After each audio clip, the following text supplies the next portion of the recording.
नमस्कार, मैं अनुज कुमार। आप देख रहे हैं राजपथ और इस वक्त हम सुल्तानपुर में हैं, जहां पर बुद्ध पूर्णिमा के अवसर पर जो है एक यहाँ विशाल जो है कार्यक्रम किया गया है। तमाम लोग यहाँ मौजूद हैं और यहाँ जानेंगे कि क्या कुछ इस प्रोग्राम को क्यों मना रहे हैं, क्या कुछ इनकी मान्यताएं हैं। बातचीत करेंगे। क्या नाम है आपका? माता साहब, आज आप यहाँ पर क्यों इकट्ठे हुए हैं?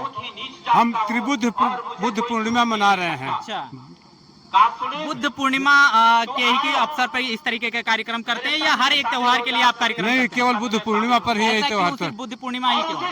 बुद्ध पूर्णिमा है हमारे बुद्धि के दाता है भगवान बुद्ध। अच्छा। हम लोग उनको विशेष रूप से महागुरु महान आत्मा मानते हैं, इसलिए हम उनकी बुद्ध वही ना जो विष्णु के अवतार बताए जाते हैं? वो नहीं है, बुद्ध और है जो दुनिया में पूजे जाते हैं। हिंदू धर्म के लोग कहते हैं कि वो बुद्ध के अवतार जो है वो गलत है, वो साफ साफ गलत है। तो आप लोगों की आस्था भी बौद्ध धर्म है? बौद्ध धर्म है जो 144 देशों में पूजी जाती है। अच्छा, हाँ। तो बौद्ध धर्म में ही इतनी आस्था क्यों? क्योंकि जन्मजात तो आप हिंदू धर्म से रिलेट करते हैं। नहीं, हिंदू धर्म से नहीं रिलेट करते हैं, हाँ। बौद्ध धर्म से। अच्छा, बौद्ध धर्म से हम रिलेट करते हैं। और भी लोगों से बातचीत करेंगे। क्या नाम है साहब आपका? मेरा नाम बुद्ध प्रकाश है। जिस तरीके से प्रोग्राम किया गया, इस प्रोग्राम का मोटिव क्या है, उद्देश्य क्या है? इस प्रोग्राम के माध्यम से हम लोग समाज में संदेश देना चाहते हैं कि हम लोगों का विकास या पूरे देश का विकास तभी हो सकता है जब हम लोग तथागत बुद्ध और बाबा साहेब के द्वारा बताए गए मार्ग पर चलें, क्योंकि इसी के इन लोगों ने ही समाज में समता का उदाहरण प्रस्तुत किया और उन्होंने यह भी बताया कि बगैर समता के समाज का पूरी तरीके से कभी भी विकसित नहीं हो सकता है। इस क्या वजह है कि ये बौद्ध धर्म जिस तरीके से पुरातन में देखा जाए जिस तेजी से बढ़ा था, आज उतनी तेजी के साथ बढ़ता हुआ नजर नहीं आ रहा है? उसके कई प्रमुख कारण हैं। जैसे एक प्रमुख कारण ये है कि आज पूरा समाज जातियों में विभक्त है और अगर हम लोग वैज्ञानिक दृष्टिकोण से देखें तो संपूर्ण मानव जाति की केवल एक ही जाति है, होमो सैपियन जिसे कहा जाता है। लेकिन पढ़े लिखे लोग भी आज भी जातियों में अपने यानी कि ये समझते हैं कि ये जातियां जो हैं ये पूरी तरह से सत्य है, जबकि इसमें कहीं भी कोई सच्चाई नहीं है। तथागत बुद्ध ने इन सभी चीजों का बहिष्कार किया था और उन्होंने कहा था कि जातियां वर्ण ये पूर्णतः गलत हैं।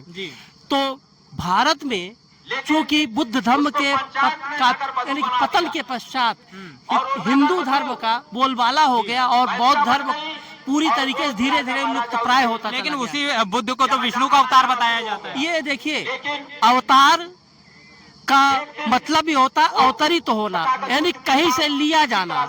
तो ये पूरी तरह से झूठ है कि बुद्ध विष्णु के अवतार थे।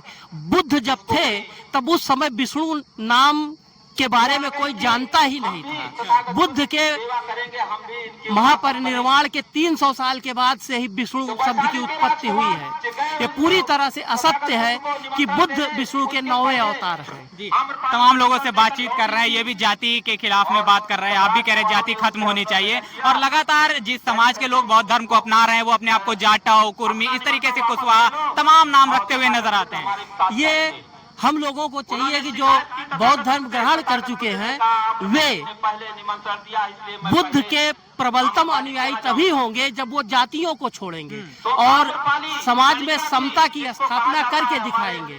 और जब समाज में समता होगी तब उनमें भाईचारा होगा, उनमें मैत्री होगी, उसमें करुणा जागृत होगी और सभी के प्रति हम यानी सभी लोग कल्याण की भावना जो है सोचेंगे और जिससे सभी का विकास होगा। जी, और भी बातचीत करेंगे। क्या नाम है साहब? हमारा नाम है घनश्याम बौद्ध। आप भी यहीं से? घनश्याम बौद्ध जी आप? जी जी, यानी कि आप बौद्ध धर्म के अनुयायी हैं? जी जी जी। जिस तरीके से देखा जाए तमाम शादी समारोह होते हैं, हिंदू धर्म में तमाम तरीके के कर्मकांड किए जाते हैं, उसी तरीके से बौद्ध धर्म के अकॉर्डिंग जो शादियां हो रही हैं, तमाम बौद्ध भिक्षु जाते हैं वो भी इस तरीके का कर्मकांड करवाते हैं, तमाम शादियों में होता है। नहीं, जो वो भगवान बुद्ध के मार्ग पे चलने वाले हैं वो कर्मकांड नहीं करवाते। हमारे जो भगवान बुद्ध के अनुयायी हैं उनका एक अलग वो भगवान बुद्ध का जो मार्ग है वो उसी को बताते हैं और बाबा साहब के दिखाए हुए मार्ग को बताते हैं। उसमें कर्मकांड हमारे यहाँ नहीं होता है। ना ना, भगवान बुद्ध का जो मार्ग है, भगवान बुद्ध का मार्ग ये है कि मानो मानो एक समान। उस मानो मानो एक समानता की बात बताते हैं, चाहे वो बौद्धाचार हो, चाहे वो भिक्षु संघ हो, वो भगवान बुद्ध के मानो मानो एक समानता की बात बताते हैं। हमारे यहाँ कर्म कांड नहीं करवाया जाता।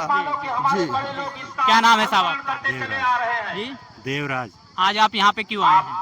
बौद्ध पूर्णिमा मनाने, बौद्ध पूर्णिमा क्या किस लिए मनाई जाती है बौद्ध पूर्णिमा? बुद्ध की जयंती के उपलक्ष्य में। बुद्ध की जयंती क्या खास है इस दिन? सिर्फ बुद्ध की जयंती है?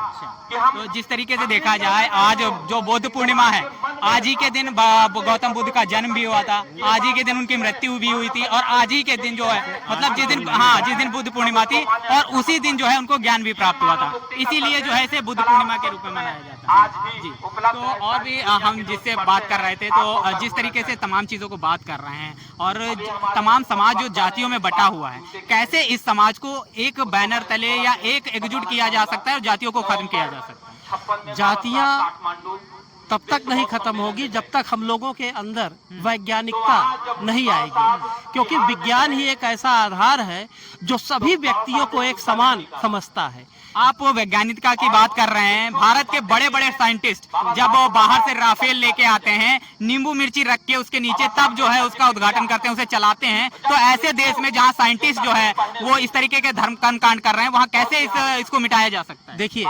ये जहां तक आपका ये कथन है कि साइंटिस्ट कर रहे हैं, साइंटिस्ट लोग जो वास्तव में विज्ञान पढ़े हुए हैं, वो ऐसे कर्म से सदैव दूर रहेंगे।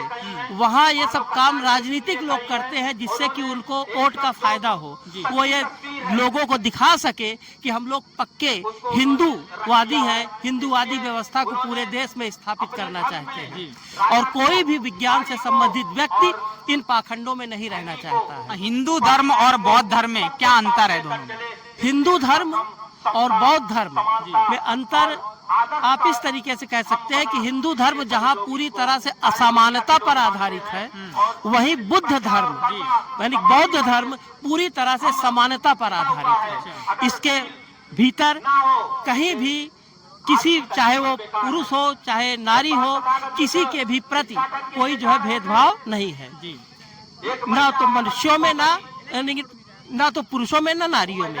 जबकि हिंदू धर्म में पुरुषों में तो अगर देखें तो उसमें तो ऊंच नीच जातियां तो है ही, वहाँ महिलाओं को भी काफी नीचे माना गया है। क्या जितनी ये महिलाएं मैं देख रहा हूँ जितनी आई हैं, इन्होंने क्या जो हिंदू धर्म के जो रीति रिवाज होते हैं, सिंदूर लगाना, पायल पहनना, इस तरीके की तमाम चीजें जिनको, तो क्या उन्होंने छोड़ दिया है? देखिए, कोई भी परिवर्तन एकाएक नहीं हो जाता है। धीरे धीरे जैसे जैसे महिलाएं समझदार हो रही हैं, वैसे वैसे इन सब चीजों से दूर हटती जा रही हैं। एक समय ऐसा आएगा कि वो पूरी तरह से खुद ही इन सब चीजों को परित्याग देंगे, छोड़ देंगे। कब तक ये हो सकता है? और हिंदू जो बौद्ध धर्म है, कैसे इसका प्रचार प्रसार बृहद लेवल पर होगा? बौद्ध धर्म का प्रचार प्रसार हो रहा है, काफी तीव्र गति से हो रहा है। और अगर आप देखें तो जैसे सुल्तानपुर जैसे जिले में ही हर जगह जो कोरी समुदाय है, इसमें हर जगह 99% शादियां या अन्य संस्कार जो है बौद्ध धर्म से ही संपादित किए जा रहे हैं। जी, बहुत बहुत धन्यवाद। जिस तरीके से बात कर रहे हैं, क्या नाम है साहब आपका? विजय कुमार। विजय कुमार जी, आप भी यहीं से आए हैं? आज यहाँ पे किस लिए आए हैं आप? क्या वजह है कि ये प्रोग्राम किया जा रहा है? ये बुद्ध पूर्णिमा मनाया जाता है हमारे यहाँ। क्यों किस लिए मनाई जाती है? ये बुद्ध का जन्म हुआ था, इसलिए बुद्ध पूर्णिमा मनाया जाता है। क्या लग रहा है कि जो बौद्ध धर्म के जो लोग हैं, कभी कभी हम खबरें सुनते हैं कि इस तरीके की जब सभाएं होती हैं, उन पर एक देखा जाए कि जाति विशेष के लोग हमला कर देते हैं, कौन से वो लोग हैं? नहीं, ये सब नहीं है। ये जो है तमाम पूरे देश के अंदर से खबरें आती है कि वहाँ बुद्ध कथा हो रही थी, उस पर हमला हो गया। नहीं, जैसे पंडित लोग कथा उथा करते हैं, भंडारा करते हैं, इसीलिए इसी उपलक्ष्य में हम लोग बुद्ध पूर्णिमा का भंडारा करते हैं। अच्छा, तो बुद्ध क्या इसका उद्देश्य है? इसका उद्देश्य बस यही है कि हमारा समाज एक रहे। अच्छा, हाँ। तो जिस तरीके से हम बातचीत कर रहे थे बौद्ध धर्म को तमाम चीजें, बौद्ध धर्म का किस तरीके से प्रचार प्रसार हो सकता है, और यहाँ जो सुल्तानपुर जगह है यहाँ पर किस तरीके से लोग जो है बौद्ध धर्म के लिए आप देख सकते हो यहाँ पर ये कार्यक्रम हो रहा है, तमाम लोग यहाँ पर मौजूद हैं, तमाम लोग इस कार्यक्रम में आए हैं, किस तरीके से इसका प्रचार प्रसार कर सकता है। तमाम जातियां जो हैं आज अपनी जाति को छोड़कर इस धर्म को एक्सेप्ट करती हुई नजर आ रही हैं। बहरहाल इन सारी बातों पर आपका क्या कुछ सोचना है कमेंट बॉक्स में जरूर कराइएगा, बने रहेगा राजपथ के साथ। तब तक के लिए जय भीम, जय भारत।